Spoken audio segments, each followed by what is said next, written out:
listening to the Power of Inspiration and Awakening Radio with Julia Griffin. To master a higher frequency for a new state of mind.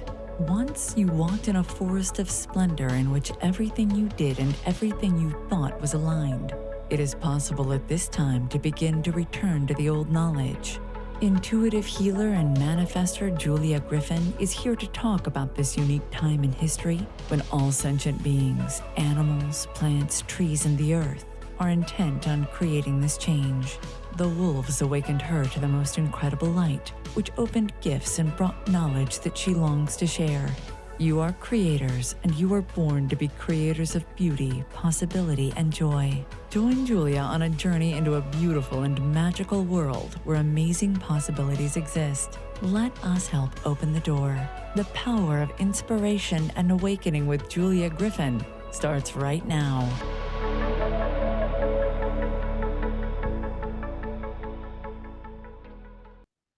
Hello, everyone. I'm Julia Griffin, and you're listening to the Power of Inspiration and Awakening show on Transformation Talk Radio.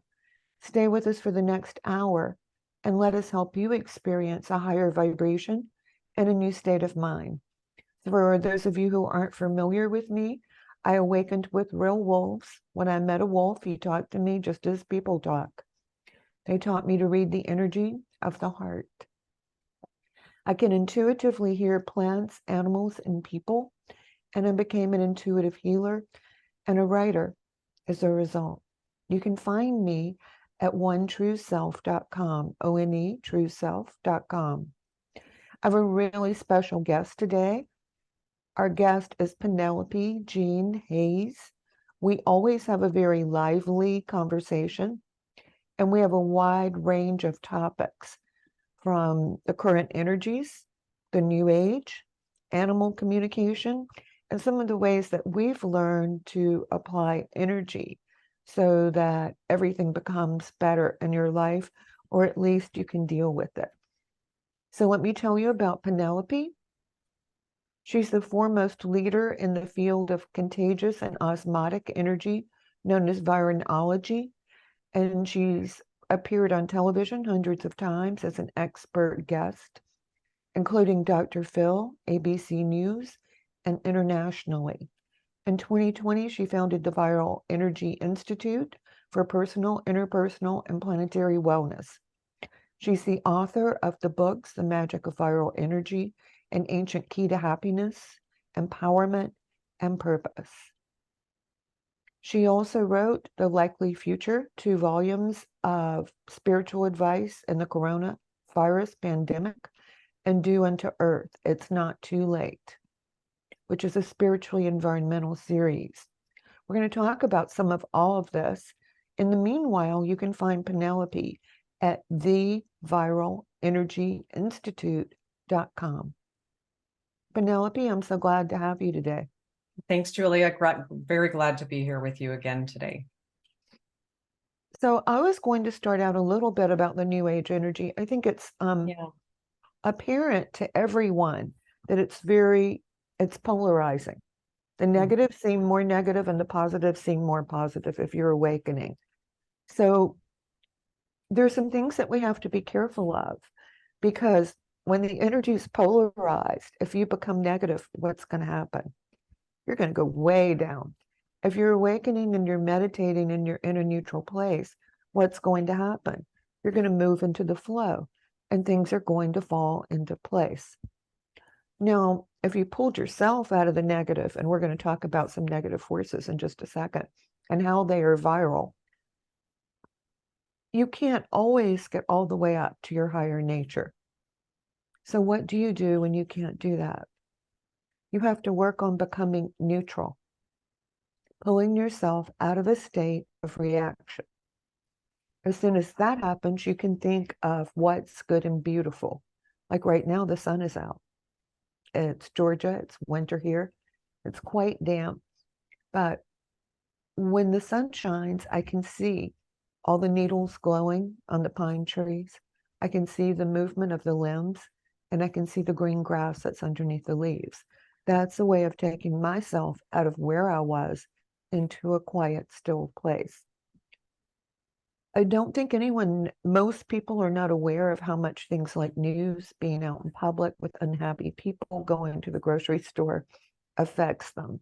So why don't you fill us in a little bit on that about the viral energy and how that works in those situations?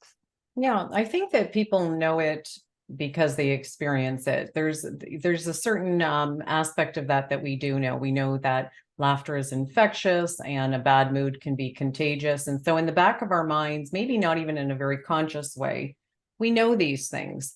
But do we ever really stop and think about it? And do we really take care to say that, you know what I do, who I am, and what I create in this world is so important that it actually matters what I'm taking on from the outside world. So rather than just freely allowing anything to come into your space and through your energy field, which is semi-permeable, which means that energy can actually come into your energy field, as well as your energy field can extend beyond your beingness and be contagious and picked up by other people. So when you know that, you really start to understand how energy works and how it does affect us. And so when you're talking about people, maybe traffic and people shopping and, all the holidays that, we've all been experiencing lately, there's a lot of amped up energy. And so it's really good to be mindful as we're, out there around all of these energies to understand that they are very much contagious.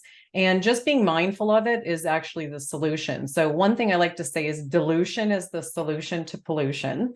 So meaning just like dilute it. Don't take in so much all at once. If you need to do certain tasks that you don't find particularly pleasant, or they feel very heavy and negative, but you have to do them, try to sort of space that out. So there are things that you can do to mitigate those heavy energies. Like I shop 2 or 3 days a week, but I'm only out in the world for an hour. I used to do the entire 3-hour thing and I'd be a little tired, but nothing like what it is now. Something that you can do in traffic, and I swear it will make the traffic move and it will make you get there on time. That's to breathe. I have an old exercise I've done, I hate to say this since I was 20, but it works. And that is just simply you breathe in for 7 and you breathe in blue light. You hold the light for 7 in your heart. And then you breathe out white light. And that has purified your energy. You've used your power to pull it in for 7. You're holding it in your heart for 7 and feeling love. And then you're breathing out purified energy, which benefits the world. And I swear to you, I mean, I've driven as long as 5 hours or been in terrible traffic and it goes away. I'm writing it down, Julia. This is good Okay. stuff. People pay a lot of money to have sessions with you, and it is always really good advice. I've had sessions with you myself, and it's interesting because one of the things that I do is mentorship, and mentorship through the viral enology philosophy, which is the study of viral energy. But even a mentor needs a mentor, and you are that for me.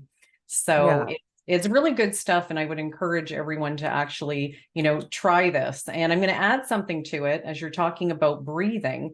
And I'm not sure many people have ever thought of it this way, but have you ever thought of breathing as a way to lose weight? We're at the beginning of the new year right now, and everyone's thinking of, their New Year's resolutions and what they want to do differently this year. And one of the meditations that I do teach is around breathing for actually weight loss or just healthy physical state. But what we're doing when we're breathing is we're actually burning carbon. And a lot of people don't think of it that way. And that carbon that we're burning through breathing leaves behind an energy signature. And so people who are intuitive, like you, I don't know if you're reading carbon signatures, but there are people who do that. And one of the ways that they're picking up on these energies is just really, and someone could walk into the room with a certain energy and they're long gone, but then an intuitive walks into that room and they're still, sensing this energy. So they're picking up on a carbon footprint. And so when you understand that your breathing is actually burning energy, it becomes really important too to think about, like, am I breathing enough? Am I having full breath cycles? And I don't know about you, but unless I'm thinking of it consciously, I can find myself not having full breath cycles. I'm busy working, or you're doing something and your mind is just like elsewhere. And I find that my breaths can be rather shallow when I'm not They're taking usually the up time. here. Yes. And I think a lot of people, my clients, a lot of people that I talk to and work with don't necessarily have that, bring that consciousness to their breathing. So just want to add to what you're saying, how important breath is. If you have a long drive, it's the perfect time to practice it. What are you going to do anyway? And if you're listening to music and you're not talking, you can try the breathing. And you know when you've done enough because the traffic disappears. Oh, And that's so, great. yeah. So later on, when the traffic reappears, because it will in an hour or two, you just go back to it. Well, I'm going to try it. I have a long drive coming up. So my husband and I are going to get in the car and I'm going to tell him, Julia said blue light in, white light out. We'll try it. I'll let you know. So the reason that this is happening is I know I feel stressed in traffic because then I'm going like, oh no, this is going to take longer than I thought. Oh, look at those people. They're not driving well. If they were driving better, it would be so much easier for me. And I'm like, oh no, my negativity is attracting bad traffic again. And Yes. as And I soon as would you get say, into the breath, you drop your attachment to the traffic. And one of the things that we work with at the Viral Energy Institute is this idea of attraction versus osmosis. And what we have studied and learned is that, yes, of course, there's law of attraction, but one of the principles of energy that might even supersede law of attraction is simply osmosis. And that's the process by which molecules move through a semi-permeable membrane from one side to the next of that membrane, from an area of high concentration to an area of low concentration until it's equal on both sides. So that's this contagious aspect of what you put yourself around, what you're dealing with, but it also is your thoughts, your intention, your action. So your own stuff adds to that mix. And it has this, this attractive quality, or sorry, this osmotic quality where this, like, you're picking up on it. It's actually viral. It's actually contagious. So while law of attraction is this idea that, well, if I'm in a bad mood or if I'm negative, then I'm attracting to me more negativity. And we at the Viral Energy Institute would say, not only that, but also keep in mind that when you have a certain frequency, whatever that frequency is, let's say it's a light, wonderful frequency, everything that's in the flow with you is also light frequency. So you're going to naturally be experiencing all the sort of good stuff that you want because your frequency, which is a very particular thing that can be measured, your frequency is here. So if your radio station is tuned to a certain station, you're not going to pick up a different station. You're going to pick up the one you're tuned to. So when your frequency is here and it's tuned in this good, light, you might say positive way, although I think that word is maybe misunderstood and a little overused, but light energy. And so you're only going to be able to experience that. So in the example that you gave, if you're in traffic and you're sort of coming in with like a little bit of a chip on your shoulder, and yet, you forgot to be conscious about it, and you're sort of like, oh, all this traffic, your frequency is sort of there. And so you're going to be not only attracting it, but you're just, fulfilling it really, because you're in that frequency. That's the frequency that you're on. It's a very particular level, and you're just getting all the stuff that's in that flow. So whatever's swimming by in that flow, because it's also its frequency, that's what you're going to get. Right. So if you can raise your frequency, and obviously breathing will take you into neutral. But here's the interesting thing: when you get into neutral, you start thinking good thoughts. Like, oh, the traffic is gone. Oh, I love to drive when there are not lots of cars around me. Oh, it's a beautiful day. Then you get a whole different set of results. And it's like, if it's a ladder, it's one rung at a time. That's how you climb a ladder. So if you're having a really difficult time, if you have either acute sadness or chronic sadness or loneliness, these are some of the depths of very heavy energy. What I would say is just start. And if it's with breathing, or if it's make yourself get dressed and go have a coffee with a friend, or even by yourself, just whatever it is, start with something small, and then you'll find yourself a little bit lighter. And from that little bit lighter frequency, you have the ability to think a little bit more clearly, act a little bit more in the way that is going to produce what you're really looking for. So it's one rung at a time. And all things are spiritual or practices. It doesn't matter how much I meditate, I still have to practice overcoming the part of my personality that becomes attached to negativity. And we all do. I think it's part of the human condition. So, Yeah. I mean, so it's there how you go. we evolve.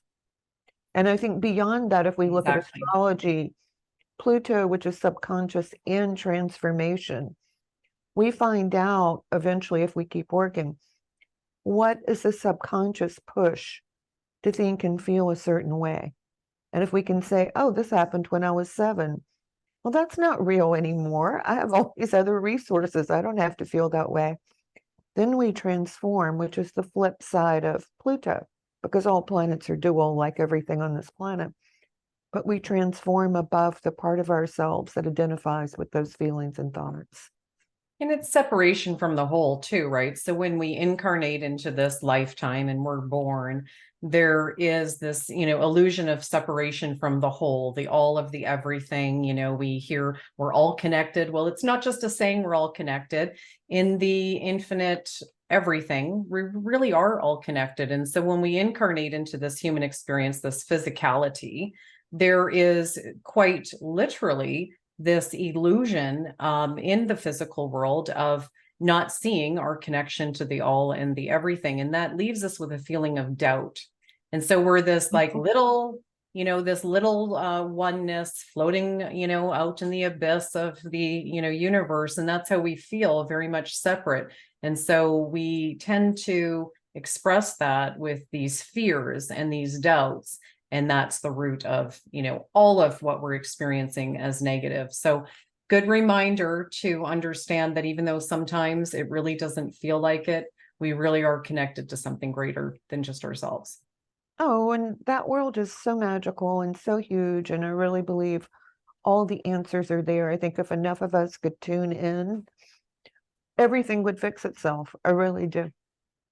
Because everyone has had at least one time that it was a miracle, that something fixed itself or something didn't happen or something wonderful happened. And so it's really helpful to imagine that you can go up into that consciousness. And that was one thing that I loved about your book that you did with Pax about It's Not Too Late. Yes. You Unto Earth.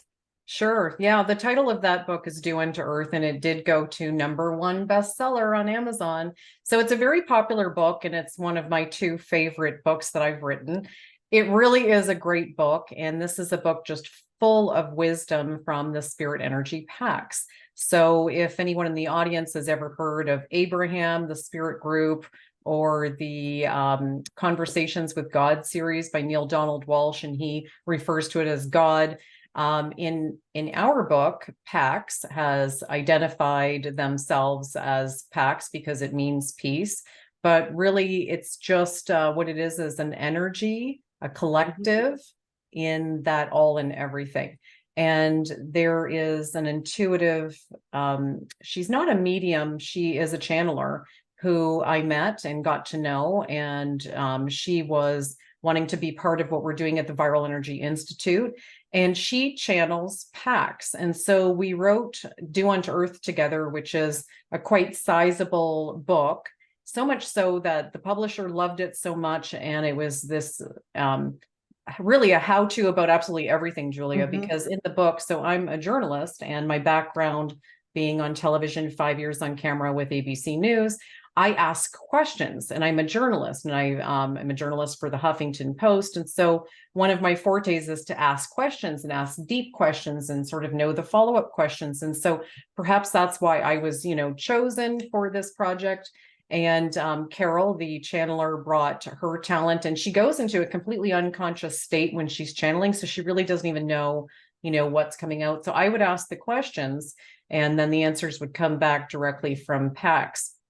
And when we were seeing what was actually coming out, at the beginning of the book, I started asking about we just seem like we're the only species on this planet that's so out of alignment with the rest of nature. Are we really from this planet? And I didn't expect the answer to be, you're not actually from this planet originally. I was quite, blown off my chair. I kind of asked the question just thinking maybe it was a silly question, but apparently not. So that's how this book, Do Unto Earth, starts. And it just seemed to never stop. And I literally exhausted every question that I had. If I were to ask a, God being for information, these were the questions that I would have. And we went through it all. I asked about Amelia Earhart, what happened to her, the Great Pyramids, what's up with them. I asked about climate change, global warming. Well, that book goes on forever, but I actually read all of it. That's how interesting it is. And it was a page turner, right? I mean, even as I was writing it, I was like, this is unbelievable. Like, it's just, it was exciting. But I did, by the way, get the same answer from the wolves about where we came from. Yeah, good. I was thinking about, well, what about evolution? What about this? And they showed me very clearly that we came in on what they called a star staircase. Wow. As a wave of light. And then everything had evolved here, and then we just came into that. Very, very similar. And we also, even in the English language, you have to sort of look at what that means. So to kind of square that up or align it with what Pax told me, they said that we were star seeded. And the more that I have gotten to know about how that might have been done, certainly the advanced civilizations actually have mastered light. And so the way that they travel is not what we're thinking of a rocket. There could very much be a vehicle, but that the way it traverses through time space, which is one continuum, is through bending light. Bending light. And it's absolutely fascinating. So when you're saying that the wolves described it that way, I think it's a very poetic way of describing what I've learned in kind of maybe more scientific terms. It's beautiful. Yeah. So we're all here from a wave of light, and we're here because we wanted to be. And we're going to talk about this in depth a little later. But one thing that the wolves say is that not only do we have to get our awakened nature in order and stop reacting to everything and find out what we need to think and feel differently, we also have to completely connect with nature and become one with the God force that's in that. Well, I couldn't agree more. And my other favorite book that I wrote is the book, The Magic of Viral Energy. And it actually starts with this theme. And it starts with a story, my own story of transformation and how I, intuited viral energy as a concept. And that was in nature, that was sitting in a forest. And in doing that, and I would go to the forest every day to meditate, and it worked on me like a medicine. And this one day I had this experience as I was just sitting there being peaceful in the forest, and everything changed. And I started seeing the forest like iridescent and almost like seeing the backstage of energy. And it was like, wow. And so to your point, and to the point that the wolves are making for all of us right now, is that the more we spend time in nature, it heals us, it upgrades our energy, it upgrades our DNA, because energy is it has the perfect frequency. It has the perfect frequency. Whereas we humans, with our, free will, we allow ourselves to get bogged down. So yes, that would be the answer. If you do one thing and one thing only, spend more time in nature. I know I had a professor, and of course they've said this too with the Fibonacci spiral and other things, the golden mean, but he said that if you took the mathematics of nature, he said it's what the human eye finds most beautiful, the ratios of nature. Yes. And I feel like I want to say it's like a 1/3 ratio, but I'm not sure. But yes, I've heard that too. It's perfect beauty and perfect frequency in so many ways. So yeah, and I think that what people could do is just try it for themselves. And we've all gone on nature walks, and most of us have gone camping, and we know that it feels good. So just sort of do it more. And if you're having a difficult time in any way, and my goodness, as we start the new year, I think a lot of people are coming off of 2023 going like, so long 2023. It was a challenging year for a lot of people. Have you found that? Yes, definitely it was for me. Yeah, me too. I'm like, I won't miss it. So I think that, That's why I keep talking about neutral, is because I have this thing where everything gets calm and I get really happy. Then I have like more things than I can possibly do. But I found out if I could get neutral and still, somehow it would work it out and it could do everything. well, it's almost like opening a gap, right? Like you're allowing this like little space, and in that space, previous to creating a gap, you filled it with all of your stuff. You know, the stuff that we think about, the fears that we have, these things that preoccupy us, you know, all the time. And then to just allow that little bit of space, you're allowing, you know, you could call it nature, God, universe, whatever term you like, you're allowing it, that light energy, to find a crack, to come in again and heal you. Right. It's a start. Yeah, and we have to do it because things are going to move between duality. Let's say I don't listen to the news, but let's say I decide to read it for too long. Oh boy. Yeah. Naughty, naughty. I know. And I'll hear a part of me saying that's enough. And I'll say, oh, I just want to finish this article. And then I'll go, wish I hadn't finished the article. Well, you know, and that's this double-edged sword, because on one hand, we're very curious by nature, right? And we kind of want to know the end of the story or what's going on in the world. And that's okay. If again, you know, you remember dilution is the solution to pollution. But in another way, it's like you have to be really like, is it worth it? Because again, your energy dictates what you're creating in this world. So Right. is it worth the knockdown of your energy? So each person has to decide that. Yeah, but you have to decide for yourself. We can't tell you that. Yeah. So everyone, it's time for us to go to break. I'm having a great conversation with Penelope Jean Hayes. We're going to go more deeply into energy, talking to animals, changing your vibrations, and we hope it makes your life a lot better. So stay tuned. We'll be right back.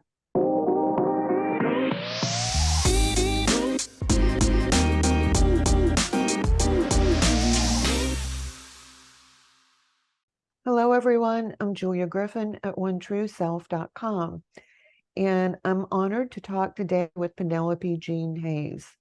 We're going to talk about heart energy, things that we can do right now to feel better, and how you can make changes in your life. So, Penelope, I wanted to talk about heart energy. Do you have questions about that? I do. So when you and I have spoken in the past, I recall you had a great practice of, and you'll have to, you know, I'm going to kind of tip it off and then you take it from here, but it was ribbons of light blue light or ribbons of light pink light, in, you know, to visualize this in, you know, wrapping around your heart and extending to others. Could you tell that right? Okay. So the first thing is people always have trouble knowing where their heart chakra is. Well, that's easy. You just draw a big circle in the middle of your chest.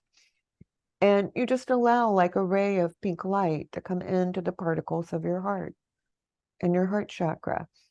And you know when you have it right because you start to relax and everything becomes softer. You can hear my voice changing. It's a gentler way of living, I think. And when you're in this space, you can project pink light to the people you love, to your own life, and to you. Now, here's an interesting thing about the ribbons, and I may have said this in an animal communication class. If you can't find your dog or your cat because they're outside, you can send a ribbon and wrap it around them and pull it back in, and they're usually back within about 20 minutes. Is So the that's ribbon also pink? Uh-huh. Okay. Because love pulls things into you more than anything. When I was living with my wolf, Maiko, my son was supposed to have been home like first an hour, then 2 hours, then 2.5 hours. And I thought, I am going to get so mad at him.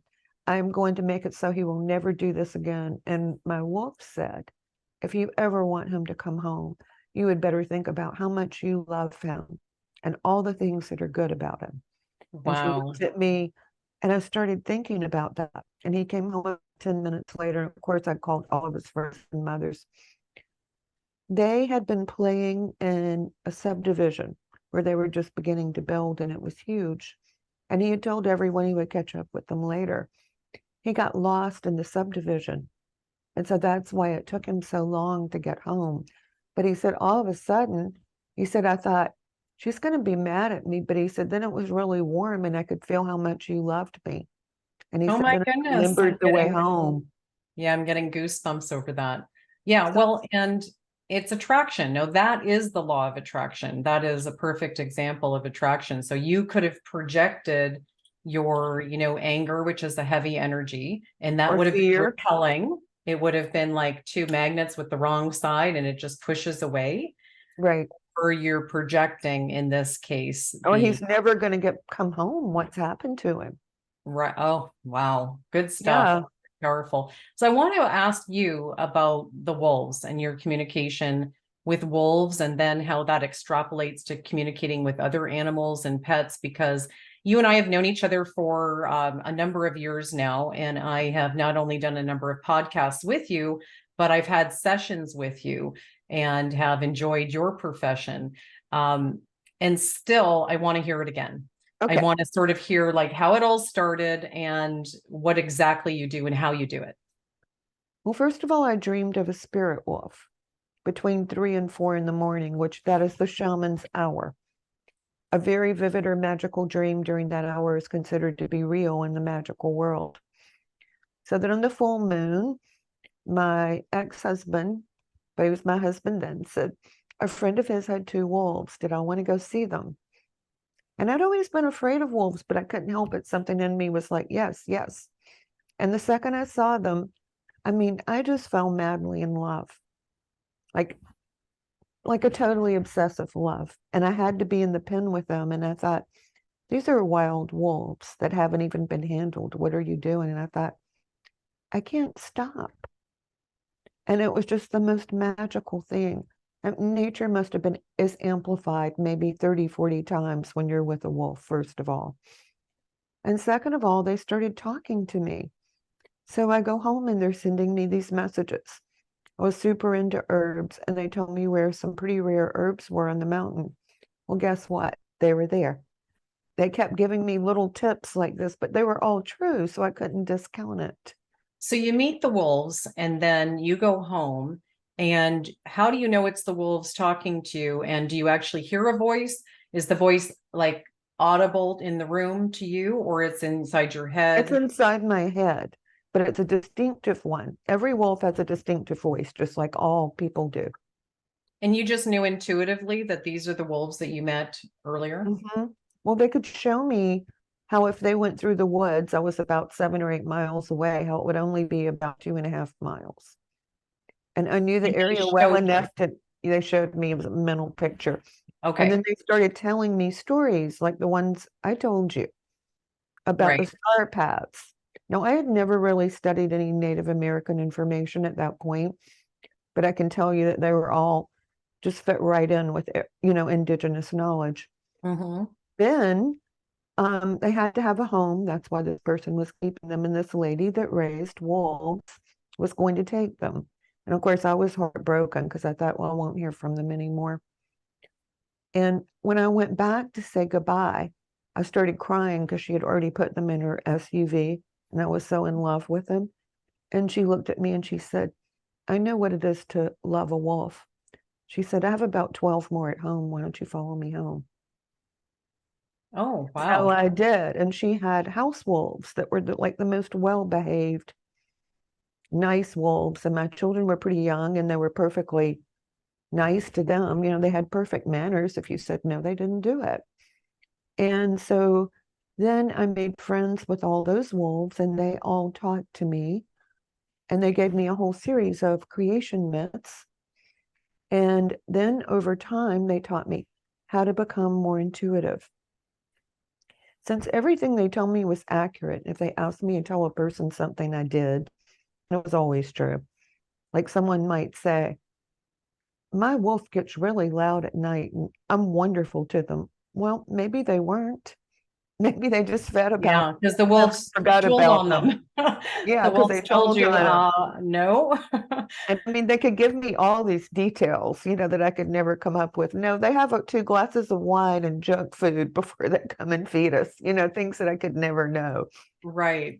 And so I started reading everyone's wolves, and I did that for, I guess, 3 or 4 years. And I would do it like for several hours every Sunday. And then one day I could hear my dogs and my cats. So I could hear all animals talk. Then after that, and that took, I think, 3 or 4 years, I started hearing people's thoughts. And I started hearing the thoughts of plants, which are relatively simple, but they did tell me a lot about healing and where they wanted to live and things like that. Well, that is a lot. You're used to your story, and I'm kind of used to your story. But for most people, that is like a lot to take in. When you first started hearing the wolves talk to you, did you think like either I'm going crazy, or did you at least think like, wow, this is like a very incredible experience? Like, what was your reaction to what was happening? Well, as a child, I'd spent most of my life in the forest, and I had lots of wild animals growing up, a fox, a deer, wild birds that I raised, and they all went back to the wild, which is what I wanted. But I could feel how they felt emotionally, but I knew they were talking to me and I couldn't hear it. So that was like the biggest wish of my childhood was if only I could hear animals talk. Interesting. So that I hadn't heard before. I think that's a very significant part. So you had like a yearning in your heart and your soul. And children come in so they come into this world so fresh from the other side that there's not just a purity about them, but a more potent spiritual aspect to children where they still, in some ways remember before the Right. physicality. So that would be a really like true and genuine yearning in your heart as a child. Well, that's I, just I mean, I think for amazing. 3 or 4 months I danced around saying, I can actually hear animals now. But the thing was that things were not all that psychic back then, particularly not in Georgia. And so I knew I couldn't tell anyone. Things have changed a lot. Like even Yeah. if you go back, I mean, gosh, you go back 20 years, there was certainly a new thought movement going on since like the 70s, so going back even further, but it's been around. And depending on where you live, West Coast, different Mhm. metropolises, it's more accepted. I think now is the time for all of the new thought. And I think that people that you would never think are accepting of this. So we have some friends, and they're both wealth managers, and they seem very analytical. And I talked to them about all my stuff, and I was actually very surprised how much they want to learn more about what I do. They're very open to understanding like how intuition works and how energy works. And we actually did a retreat in the Virgin Islands with them and other people that they brought into that retreat. And they actually organized the whole thing because they're like, it's so amazing what Penelope does, and you got to understand energy. And these are people that I would never have thought would be interested in that. So going back to your animal communication. So Mhm. how do you, and I think I know the answer to this, but how do you utilize the wolves to talk to someone's pet? So we'll get a very specific example. So how would you talk to my pets? I've got Maggie, the dog, who's by my feet. I've got Max, the cat, who's in the other room. And we just had Max's brother, another cat, Andy, pass away suddenly. So if I'm your client right now, how is it specifically that you talk to my animals? I just go to my heart and I imagine I can hear them and it happens because I've practiced for years and years. Like Mm-hmm. connection is almost instantaneous for me. Mm-hmm. I mean, I could meet a dog on the street and it might talk to me. So would you say it's kind of like plugging into something? So Not when you anymore because I'm just so open that, if they want to talk to me, I hear them. Like someone's beautiful dog, huge black pit bull, was running around in the yard. And I looked at him and I thought, what are you doing? And he's like, I'm on an adventure, but I'm a really nice dog. I won't hurt you. Will you pat me? And I was like, no, because you'll come over here all the time and I have cats. And he was like, oh, okay. And he just ran out of the But yard. not because you're a pit bull. Poor things get a bad rap. So that Yeah. really kind of like hurt him in a way. So animals have feelings. They could have their feelings hurt. So can you Oh, tell us more easily. about that? Well, I think most of us hurt our dogs or our cats' feelings when we ignore them. Mm. Cats are pickier. Like I didn't let my cat in at the right time, so he had like 2 or 3 hours of knocking on the door, and then when I would open the door, he would run away. That was last night. But like on Sunday night, it had been raining all day and it was really foggy. So I knew I couldn't see him, but he really wanted to go out. And I said, okay, but stay around the deck and you have to come back and come in within 3.5 hours. And he came back in 3 hours and 15 minutes. That is so great. Yeah. Oh, just So, I wild. mean, there's just a lot you can do. But I mean, I heard his feelings yesterday because he expected to come in at a certain time and I wasn't there. Okay. So interesting. So I know that a lot of your clients must deal with the idea of like a cat peeing in the house, and they're so frustrated that all of a sudden their normal, healthy cat is peeing in the house. The vet says there's nothing wrong with them, like anatomically, there's nothing physically that they can find wrong with them. Is it an emotional issue? Sure, it's an emotional issue. Something's wrong. Or they're marking because you have another cat and they're Hmm. telling that cat to stay away. Okay. It So can if be some, territorial, it can be being upset, it can be just, I'm mad at you, so I'm going to piss on this. and do you find that if you're working with a client that has that challenge, that you will talk to the cat and kind of resolve the issue? Well, the client has to resolve their behaviors and thoughts and feelings because with domestic animals, domestic are very different from wild animals. They don't have those feelings. Um, with domestic animals, part of their energy field is our energy field. So you have to correct your energy field. Like I told my Okay. cat this morning how sorry I was it's home on time, and I know he was worried about when he was going to get in. Okay. So let's say that again, because I think that's so powerful. So you said that part of their energy field is our energy field. So who is giving off to the other one, or is it just a mutually shared It's, energy? um, it's mutually shared, and I'll tell you how shared it is. The first time I started working with the general public, a friend of mine was having, she's a chiropractor, and she was having May Madness, and she asked me to come for 1 week, 5 days. And so every day I was reading people's pets. Well, the third day, everyone's spine started going in after I read their pet. She was like, are you trying to heal these people or are you just reading their animals? I'm like, I'm just reading their animals. But when I correct the energy field, it's correcting their energy field as well. Exactly. And we find that in our work too. When you look at like subluxations in the energy system, so we know that chiropractors are also fixing the nervous system, which is also, it's just the energy superhighway, right? So Yeah, it's the physical aspect inside the body that, carries energy and signals through. And when they're, fixing subluxations, which are these energy kinks, you have a kink in your neck, you're pinching off the energy, you're pinching off the nervous system. So when you free that up, you're just allowing the body to do what it does naturally. And the same goes with the energy system that is not anatomical, the actual just energy, the frequencies of energy, and it can also get subluxated. So if you have, so I actually like to call it the heart lung chakra. So not just the heart chakra, but it affects the lungs too in that very same chakra. And my father got asthma, really bad asthma when he was 18 years old. And it came on like boom, like one day. And it was when his father died. And so he had experienced a massive loss of energy through his heart chakra.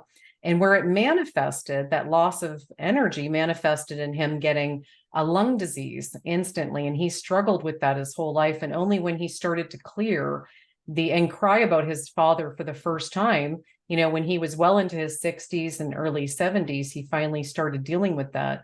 And he's, not in perfect health, but much, much better. So we see how those subluxations and that clearing is a very real thing. so it's like a kink and a hose. If I straighten Exactly. out the hose for the cat, it straightens it out for the person. If I straighten out the kink Okay. for the person, it affects the cat. So no, that's what I missed. So I'm glad so Yeah, you actually weren't dealing with the human at all. You were dealing with something, challenging the cat. And when that was cleared, it's like, oh my gosh, it's like twin cells, right. right? Like Exactly. twin cells where they, one could Yeah, be in China and one could be in the United States. And if they're actually, twin molecules, they're affected the exact same way. When something happens to one, it affects the other one simultaneously and the same. So our energy as we connect to our pets seems to be like that. exactly. And so because I Wild. read so many animals and people's lives change from it, I stayed at that clinic for some time. Um, I ended up reading people because they would say, "You're reading me through my cat. You're reading me through my dog." I was like, "Okay, I'm reading you. We'll work on it." Oh, that's great. I just love that. Well, there's just, I mean, I could ask you questions for another 3 hours on your animal communication, but one question that comes to mind is when a pet passes away. So do you work with clients? Like, let's say I called you and said, my cat's just passed away. Can you talk to him on the other side? Can you ask him if he's okay? Like that sort of thing. What do Sure, you? and your cat is fine. Actually, your cat is with you. I've seen the ghost of your cat 3 times while we've been talking. Oh my goodness. So what is the, will Andy always be with me? How does that work? And until you feel better. Oh my goodness. I don't want to cry Yeah. on your podcast. So Oh yeah. I had a dog that died a couple years ago, and it's like he would sleep actually where my other German Shepherd is sleeping right now. And he would be there every night. So I would feel safe until I got better without him. Wow. It's just beautiful. And so the I, other pets that are in the house, they seem to be suffering grief from Andy's loss. Is that is that also something? So if somebody called you and wanted to have a session on that, you can work with the other pets in the house that are experiencing that? sure. Yeah. Yeah, because I have a friend whose family had a big stable. And when one of the older horses died, you know, they have to get a backhoe to build to dig the grave. All the horses lined up on either side of the grave and stood there for an entire day after the horse died. So they had their own funeral. Oh my They're goodness. sentient beings. And, you know, people are always telling me they can't see color. Yes, they can. Right. I was wondering about that too. And I thought, well, I don't know how they would know that they can't see color. So I don't know if I buy it. Because I was jumping like little baby jumps on a horse. And I said, let's do the white one. And the horse said, the wide one or the narrow one? I mean, you know, I mean, they're just amazing. They know everything, and the animals are all here to help us. I think if we could recognize how sentient they are, it would make a big improvement in life for all of us. Well, certainly. And it's wow, it's a deep conversation, and the way that humanity as a whole has have treated and do treat animals, especially farmed animals and animals in our food system, is quite shocking. And I want to share that it actually leaves behind energy tumors on our planet. So not necessarily something that was happening 100 years ago. I'm talking about factory farming. And Mhm. it's been something that we kind of invented since the advent of the Industrial Revolution, when we industrialized, you know, everything, and, you know, things can be done on assembly. This is kind of where factory farming creeped into our culture, and it's left tumors of heavy energy in pockets where these places are. And it's contagious. Chicago is a great example. You know, that was the meat market for a long time.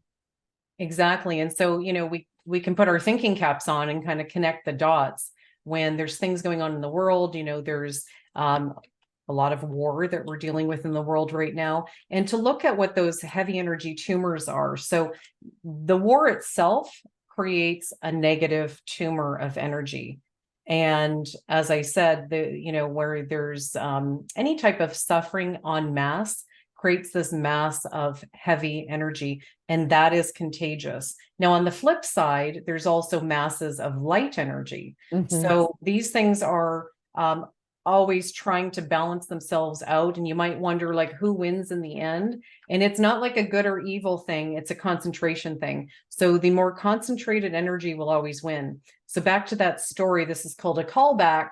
That story when I was in the forest at the beginning of my journey. So I come in and I'm coming in from this hopped up day of whatever I was dealing with in my work and traffic to get to the forest, because I would go there every day. And you got all the stuff you're thinking about and all this stuff. And then I'm surrounded by this very powerful energy of the forest, because it was big and because it was, you know, clearly the more powerful of the two, and its energy won out. So what it did was, through osmosis, I shed the energy that I came in with, and I equilibriumed to the energy of that forest. And that happens everywhere all the time without fail. And it's not good or evil. It's not light or heavy. It's the most concentrated energy in any situation or surroundings will win. So keep that in mind. Okay, so we're coming to the end of the show. Why don't you tell Yes. people quickly about your retreats? Sure. So you can find me at theviralenergyinstitute.com. And what we do at the Institute is I do mentoring sessions one-on-one. We can do this by telephone or by Zoom. And we do retreats. We have a retreat coming up this month.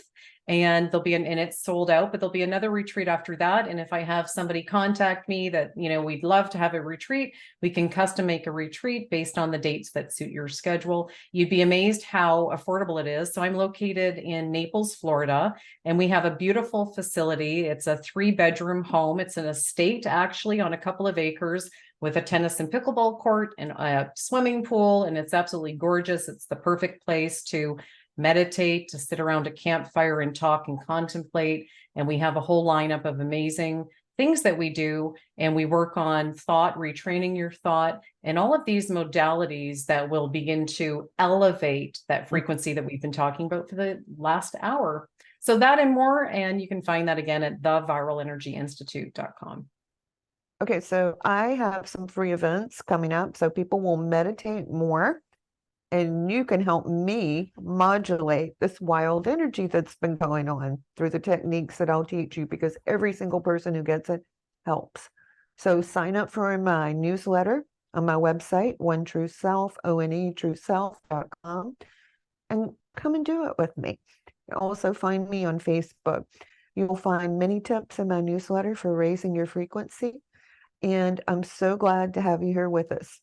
See you in a couple weeks, and thank you for sticking in here with us and listening and learning. Bye, everybody. Thank you for listening to the Power of Inspiration and Awakening Radio with Julia Griffin, to master a higher frequency for a new state of mind. Join us next time as Julia takes us deeper into the memory of the moments of light where transcendence and enlightenment emerge.